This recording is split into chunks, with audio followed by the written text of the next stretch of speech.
प्रिय विद्यार्थियों, मैं CS Dotasra, associate professor, government college Sujangarh.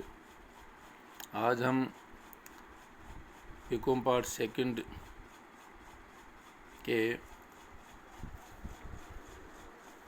ABST paper first income tax law and accounts विषय के इनकम फ्रॉम अदर सोर्सेज शीर्षक पर चर्चा करने जा रहे हैं। ये विद्यार्थियों, पिछले वीडियो में हमने बताया कि अन्य साधनों से शीर्षक में कौन कौन सी आय कर योग्य होती हैं।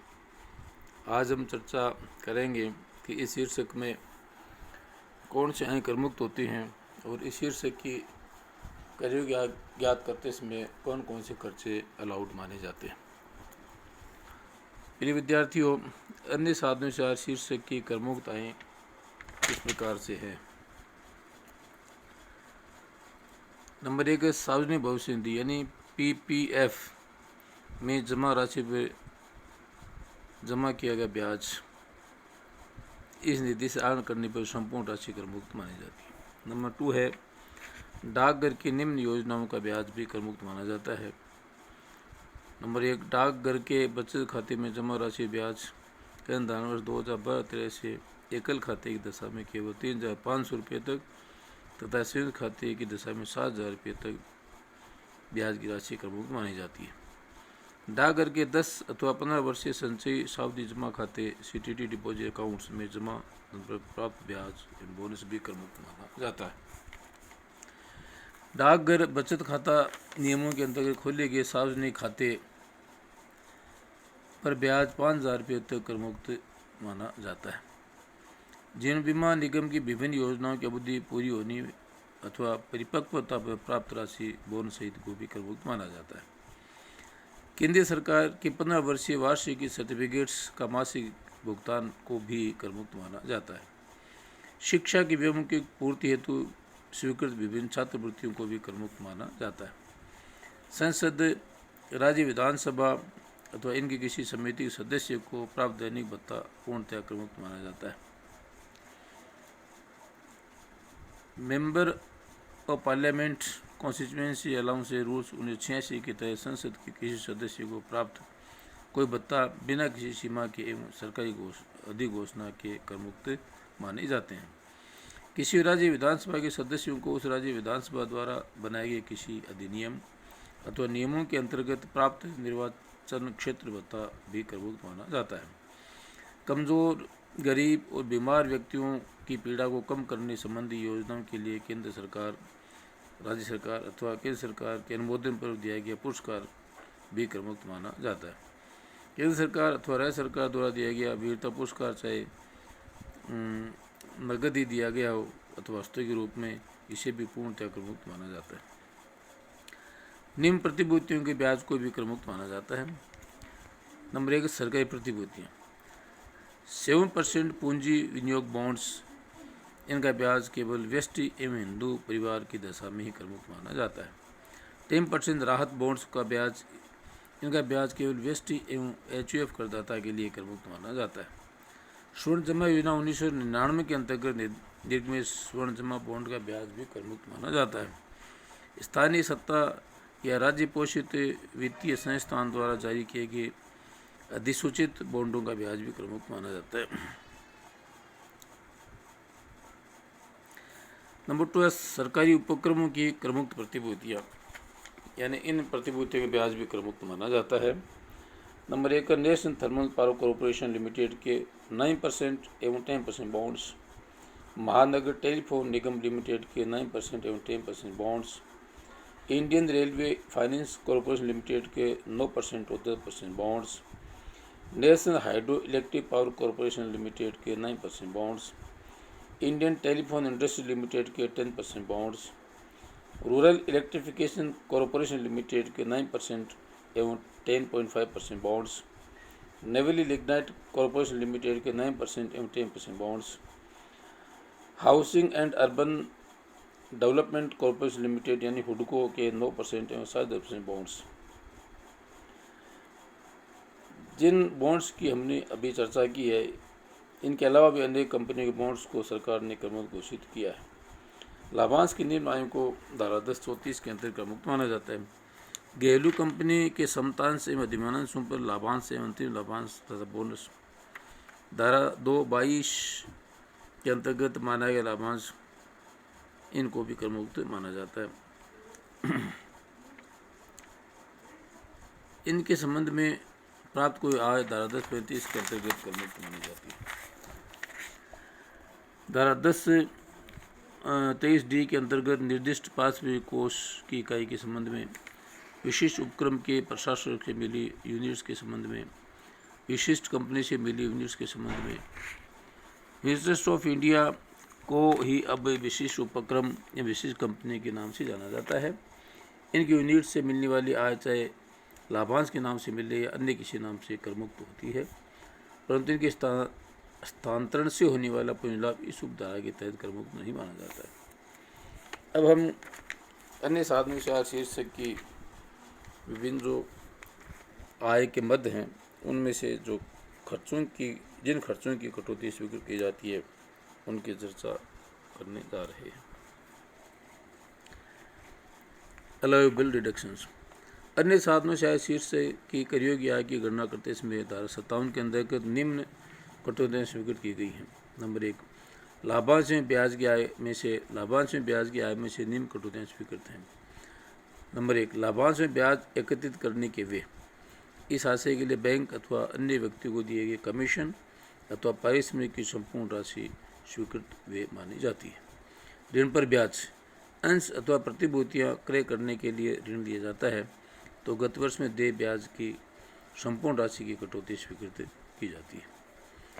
पारिवारिक पेंशन में से प्रमाणित कटौती, ये विद्यार्थियों फैमिली पेंशन के रूप में प्राप्त आय में से इस आय का 1/3 या 15,000 रुपया दोनों में से जो राशि कम हो उस राशि की कटौती मानक कटौती रूप में हमेशा स्वीकृत की जाती है। घुड़दौड़ हेतु घोड़े रखने के वे, ऐसी घुड़दौड़ के लिए घोड़े रखने के वे जिसके लिए कोई भी व्यक्ति कानूनी तौर पर बाजी लगा सकता है की कटौती स्वीकृत की जाती है। इसे घोड़े दौड़ाने के लिए मिलने वाले पारिश्रमिक व पुरस्कार में से घटा दिया जाता है। नेक्स्ट है कर्मचारी भविष्य निधि या कल्याण ट्रस्ट के लिए प्राप्त राशि देय तिथि से पूर्व जमा कराने पर कटौती। ये विद्यार्थियों किसी करदाता को अपने कर्मचारियों के प्रोविडेंट फंड या कर्मचारियों के कल्याण हेतु स्थापित अन्य किसी फंड के लिए प्राप्त राशि करदाता की आय मानी जाती है, परंतु यदि उस आय को करदाता निर्धारित तिथि से पूर्व संबंधित कोष में जमा करा देता है तो उसे जमा कराई गई राशि कटौती इस धारा के अंतर्गत स्वीकृत की जाती है, बशर्ते उस आय को अन्य साधनों या शीर्षक में सम्मिलित किया गया हो। निर्धारित तिथि से विपरीत धारा 149A के अंतर्गत आय का नक्शा प्रस्तुत करने की अंतिम तिथि से है। नेक्स्ट है मशीन, प्लांट और फर्नीचर की आय में से कटौती। ये विद्यार्थियों मशीन, प्लांट और फर्नीचर और साथ ही भवन को किराए पर उठाने से हुई आय के संबंध में निम्न कटौतियाँ उसी प्रकार स्वीकृत की जाएंगी जैसे कि व्यापार एवं पेशे की आय की गणना करने के संबंध में स्वीकृत की जाती है। भवन, मशीन, प्लांट अथवा फर्नीचर पर चालू मरम्मत के संबंध में किया गया वे, परंतु इसमें पूंजीगत प्रकृति का भी सम्मिलित नहीं होना चाहिए। भवन, मशीन, प्लांट या फर्नीचर की सुरक्षा के लिए चुकाए गए बीमा प्रीमियम रकम, भवन, मशीन, प्लांट एवं फर्नीचर का ह्रास, इन सब की कटौती स्वीकृत की जाती है। नेक्स्ट है क्षतिपूर्ति या बढ़ी हुई क्षतिपूर्ति पर प्राप्त ब्याज के संबंध में कटौती। क्षतिपूर्ति या बढ़ी हुई क्षतिपूर्ति पर प्राप्त होने वाले ब्याज के संबंध में ऐसे ब्याज का 50% कटौती रूप में स्वीकृत होगा, परंतु ऐसे ब्याज के संबंध में इस धारा के अन्य किसी प्रावधान के तहत कोई कटौती स्वीकृत नहीं की जाएगी। सामान्य कटौती इस शीर्षक की किसी भी आय, आकस्मिक आय को छोड़कर को कमाने के लिए किए गए किसी भी व्यय की कटौती दी जाएगी, बशर्ते ऐसा व्यय पूंजीगत प्रकृति का नहीं हो तथा करदाता का व्यक्तिगत व्यय नहीं हो। अस्वीकृत व्यय व न घटाए जाने वाली राशियाँ यानी डिसअलाउड एक्सपेंसेस। अन्य साधनों से शीर्षक की आय करयोग्य आय की गणना करने के लिए धारा 58 के अनुसार निम्न राशियों को नहीं घटाया जाएगा। नंबर 1 है करदाता के व्यक्तिगत व्यय। नंबर 2 है भारत के बाहर चुकाया जाने वाला ऐसा कोई ब्याज जो कि भारत में करयोग्य परंतु उस पर न तो कर चुकाया गया हो और न ही करदाता ने उद्गम स्थान पर कर की कटौती की। भारत के बाहर चुकाई गई ऐसी कोई राशि जो वेतन शीर्ष के अंतर करयोग्य है परंतु जिस पर न तो कर चुकाया गया है और न ही उद्गम स्थान पर कर काटा गया। नेक्स्ट है लॉटरी, वर्ग पहेली, दौड़, खेल, ताश के खेल, शर्तें जुए में जीती राशियों के संबंध में अन्य साधनों से या शीर्ष में आगे गणना करते समय अधिनियम की किसी भी व्यवस्था के तहत किसी भी प्रकार का व्यय अथवा छूट स्वीकृत नहीं की जाएगी। परंतु ऐसी दौड़ के लिए घोड़ों को रखने के व्यय जिसके लिए कोई व्यक्ति कानून तौर पर बाजी लगा सकता है कि कटौती दे दी जाएगी। इस धारा के प्रावधानों के परिणाम स्वरूप ऐसी आय में से धारा 57 के तहत कोई कटौती नहीं दी जाएगी। धारा 70, 71 और 72 के तहत ऐसी आय से हानियों की पूर्ति नहीं की जा सकेगी तथा धारा 80C से धारा 80U तक कोई भी कटौती स्वीकृत नहीं की जाएगी। परंतु लॉटरी विधान के तहत इस इनाम की राशि का कोई भाग सरकार अथवा लॉटरी संचालित करने वाली संस्था को छोड़ना आवश्यक है तो इसे लॉटरी की सकल आय में से घटा दिया जाएगा। नेक्स्ट है पूंजीगत व्यय, इनको भी डिसऑर्डर माना जाता है, यानी खर्चे की कटौती नहीं दी जाएगी। निर्धारित अधिकारी विशिष्ट व्यक्तियों को किए गए भुगतान का वह भाग अस्वीकृत कर सकता है जो उसकी दृष्टि में अत्यधिक व अनुचित हो। 10,000 या 35,000 जैसी भी स्थितियों से अधिक का एक व्यक्ति को एक दिन में किया गया कोई भी भुगतान अथवा भुगतानों का ऐसा योग यदि पाने वाले खाते में जमा होने वाले चेक तो बैंक ड्राफ्ट से नहीं किया गया हो तो उस व्यय का कोई भाग स्वीकृत नहीं किया जाएगा।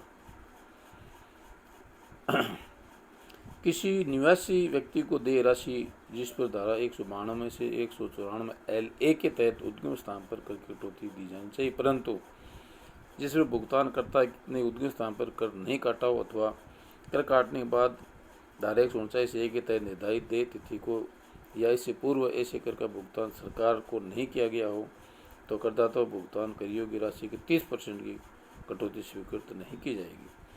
परंतु यदि ऐसे कर कटौती अगले किसी गत वर्ष में ली जाती है अथवा पिछले गत वर्ष में की कटौती का भुगतान धारा 149 के तहत निर्धारित देय तिथि पश्चात अगले किसी गत वर्ष में सरकार को किया जाता है तो ऐसी राशि की 30% की कटौती उस गत वर्ष में दे दी जाएगी जिसमें उद्गम स्थान पर काटे गए कर का भुगतान किया जाता है।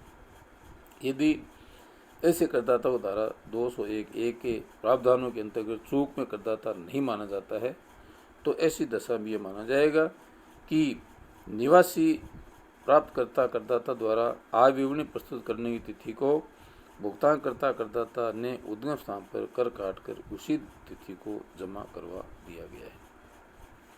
प्रिय विद्यार्थियों, मैं समझता हूँ आज का ये वीडियो आपके लिए उपयोगी सिद्ध होगा, इसलिए आप इस वीडियो को ज़रूर सुनें और अपने साथियों को सुनने के लिए प्रेरित करें। धन्यवाद। थैंक्स।